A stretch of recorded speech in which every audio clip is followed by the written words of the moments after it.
당신은 기억하지 못할 수도 있습니다. 하지만 당신의 몸은 기억합니다. 이유 없이 아버지의 등을 제대로 마주보지 못하게 된 그 서늘한 순간을 기억하십니까? 명절날 거실에 모여 앉아도 왠지 모를 벽 하나가 당신과 아버지 사이를 가로막고 있다는 느낌을 받은 적은 없으신가요? 전화 통화가 1분을 넘기지 못하고 밥 먹었니? 네, 라는 짧은 대화 뒤에 찾아오는 그 어색한 정적. 당신은 그것이 단순히 세대 차이 때문이라고 생각했을지도 모릅니다. 하지만 오늘 우리는 그 정적의 뿌리를 찾아가려 합니다. 당신이 지금 이 기록을 끝까지 들어야 하는 이유는 명확합니다. 당신이 평생 느껴온 그 부모와의 거리감, 그리고 오늘날 당신의 무릎과 가슴에 남은 원인 모를 통증은 세월의 탓이 아닙니다. 그것은 1981년 50도씨의 사막 열기 속에서 정교하게 설계된 생존의 흉터이기 때문입니다. 우리는 오늘 흔한 위로를 건네려는 것이 아닙니다. 과거를 아름답게 포장하려는 것은 더더욱 아닙니다. 당신이 왜 그렇게 살 수밖에 없었는지, 왜 가장이라는 이름 앞에서 이토록 말수가 적어질 수밖에 없었는지, 그 잃어버린 인생의 설계도를 이제부터 차갑고도 정교하게 부검하듯 펼쳐 보일 것입니다.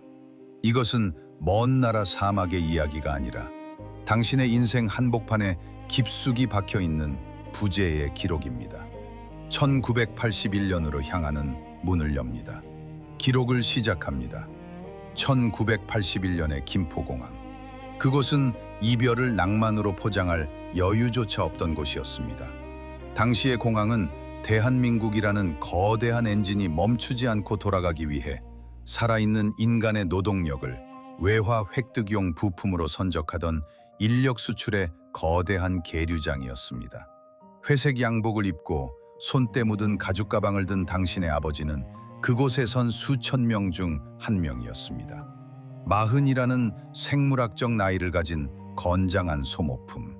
아내의 젖은 손과 아이들의 어리둥절한 눈망울을 뒤로 한 채 비행기 트랩을 한 계단씩 밟으며 오르는 순간 아버지의 신경계에서는 첫 번째 정서적 절단이 일어났습니다. 비행기가 활주로를 박차고 올라 발밑에 한강 물줄기가 아주 작은 점으로 수축하는 순간 고국이라는 현실은 강제로 소멸되었습니다. 망각은 그때 시작되었습니다. 아버지는 비행기 좌석에 깊숙이 몸을 묻으며 생각했을 것입니다. 이제 나는 한 가정의 남편도 아이들의 아버지도 아니다.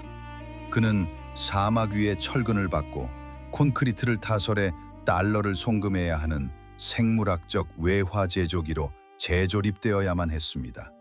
김포에서 리야드까지 이어지는 그 끝없는 비행 동안 기내를 가득 채운 것은 독한 담배 연기와 숨 막히는 침묵뿐이었습니다.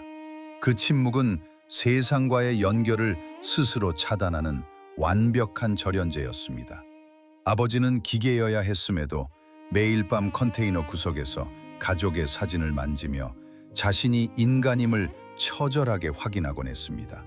그 손때 묻은 사진만이 사막의 열기가 녹이지 못한 유일한 진실이었습니다. 비행기 문이 열리고 사우디아라비아의 공기가 쏟아져 들어오던 그 순간을 상상해 보십시오. 50도씨. 그것은 우리가 아는 날씨가 아니었습니다. 인간의 단백질을 서서히 변성시키는 가열된 거푸집이었습니다. 숨을 들이마실 때마다 뜨거운 모래먼지가 기도를 핥혔고 안구의 수분은 1초 만에 증발해 망막을 지식였습니다. 공항 밖으로 첫 발을 내딛는 순간 아버지는 직감했습니다. 이곳은 감각이 아니라 본능을 접어야 하는 공간이라는 것을. 숙소로 배정된 좁디 좁은 컨테이너 박스에 짐을 풀며 아버지는 자신의 40대를 그 안에 저당 잡혔습니다. 낡은 선풍기 한 대, 미지근한 바람, 고향에서 가져온 낡은 사진 한 장. 세계는 그에게 그 정도면 충분하다고 규정해버렸습니다. 밤마다 컨테이너 벽을 긁어대던 모래 폭풍의 날카로운 손톱 소리. 아버지는 매일 아침 소금 알약이나 염분이 섞인 물을 삼켰습니다. 그것은 갈증을 해소하기 위한 행위가 아니라 다음 12시간의 혹독한 노동을 위해 기계에 윤활유를 붓는 생존 절차였습니다. 그곳에서 아버지는 울지 않았습니다. 눈물은 사막에서 가장 사치스러운 수분의 낭비였기 때문입니다. 그는 모든 인간적인 감정을 모래바람 속에 묻고 대신 그 자리에 송금 금액이라는 숫자를 채워 넣었습니다. 자녀의 성적표도, 아내의 애틋한 편지도, 부모의 임종 소식조차 아버지를 흔들지 못하도록 그는 스스로를 돌처럼 굳혔습니다. 이것은 비정한 자기망각이었고 오직 가족을 지키기 위해 아버지가 스스로에게 가한 최후의 폭력이었습니다. 1981년 아버지는 가족의 시간표에서 완전히 삭제되었습니다. 그는 오직 매달 입금되는 숫자로만 자신의 존재 가치를 증명해야 했습니다. 아빠 왔다! 라고 외치며 문을 열 권리를 박탈당한 채 그는 편지 봉투 속에 든 외화 수표로만 집에 머물 수 있었습니다. 집은 있었지만 그의 자리는 서서히 지워지고 있었습니다. 1984년 혹은 1985년의 어느 겨울날 아버지는 마침내 낡은 가방을 싸서 귀국 비행기에 올랐습니다. 김포공항의 찬 공기가 사막의 모래입자와 충돌하던 순간 아버지는 비로소 살아남았음을 실감했을 것입니다. 하지만 공항 게이트를 나서는 아버지의 걸음걸이는 예전처럼 가볍지 않았습니다. 이미 그의 몸속에는 사막의 모래와 굳어버린 폐, 그리고 타버린 시력이 고스란히 담겨 있었기 때문입니다. 그가 돌아온 집은 더 이상 떠날 때의 그곳이 아니었습니다. 아이들은 훌쩍 커버려 낯선 이처럼 아버지 뒤로 숨었고 아내는 홀로 가정을 지키며 누구보다 단단해진 타인이 되어 있었습니다.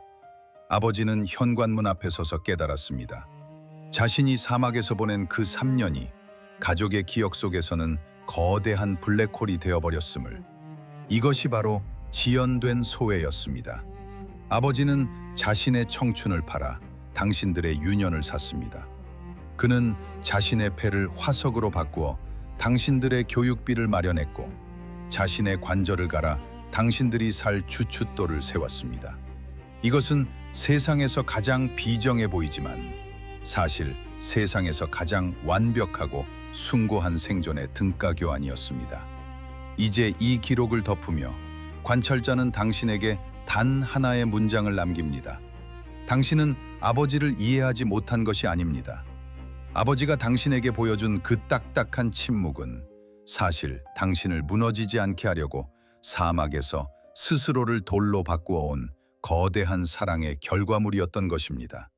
당신이 지금 느끼는 그 고독과 통증, 그리고 아버지의 등을 보며 느끼는 미안함은 당신이 그분의 희생 위에서 성실하게 살아남았다는 가장 기품 있는 증거입니다. 이 기록은 여기까지입니다. 우리는 아버지를 동정하지 않습니다. 그분들은 동정받아야 할 약자가 아니라 가장 가혹한 곳에서 승리하고 돌아온 전사들이기 때문입니다. 다만 그 뜨거웠던 사막의 모래소리가 잊히지 않도록, 그리고 그 침묵의 이유가 오해받지 않도록 이 자리에 기록으로 남깁니다. 이상 인간 해부기를 마칩니다.